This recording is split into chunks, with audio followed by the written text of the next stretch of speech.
ಆಯ್ತಾ, ಒಂದು ಎಕ್ಸ್ಪ್ರೆಷನ್ ಕೊಡು ಅಂತ ಅಂದ್ರೆ ಅಯ್ಯೋ ಅಂತ ಕೊಡು ಅಂದ್ರೆ ಅಯ್ಯೋ ಅನ್ನು ಅಯ್ಯೋ ಅಯ್ಯೋ ನಗ್ನಗ್ತಾ. ಗೈಸ್ ನಿಮ್ಗೆ ಏನಾದ್ರು ಲಾಸ್ ಆಗುತ್ತಲ್ಲ, ಲಾಸ್ ಆದಾಗ ಅಯ್ಯೋ ಹಿಂಗೆ ನಗ್ನಗ್ತಾ ಕೊಡ್ತೀರಾ. ಇಲ್ಲಿ ನೋಡಿ, ಬಿಟ್ರೆ ತಟ್ಟೆ ಹೋಗ್ಬಿಡ್ತೀನಿ ನೀನು. ಅಲ್ಲ 4-5 ವರ್ಷ ಆದ್ಮೇಲೆ ಹಾಕೊಂಡೆ ನಾನು ಏನ್ ಹೇಳೋದು. ಅಲ್ಲ ಈಗ ಈಗ ಆಯ್ತು, ಇರಿ ಈಗ ಫಾರ್ ಎಕ್ಸಾಂಪಲ್ ನಿಮ್ಗೆ ಏನೋ ಬಿಗ್ ಲಾಸ್ ಆಗೋಯ್ತು ಆಯ್ತಾ, ಒಂದಷ್ಟು ಲಕ್ಷ ಕಳ್ಕೊಂಡ್ಬಿಟ್ಟಿದ್ಯಾ, ಅವಾಗ ನಿನ್ನ ಎಕ್ಸ್ಪ್ರೆಷನ್ ಹಿಂಗೆ ನೋಡಿ. ಅಯ್ಯೋ ಏನ್ ಮಾಡೋದು. ಇದೊಳ್ಳೆ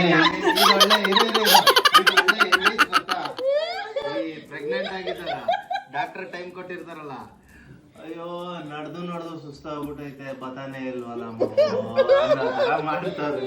ಅಲ್ಲಿ ನೋಡಿ ಗೈಸ್, ನೋಡಿ ಒಂದು ಎಕ್ಸ್ಪ್ರೆಷನ್ ಕೊಡ್ರಿ ಅಂದ್ರೆ ಹೋಗಿ ಹಿಂಗ್ ಕೂತವ್ರ, ಬಾ ಕೊಡು ಬಾ.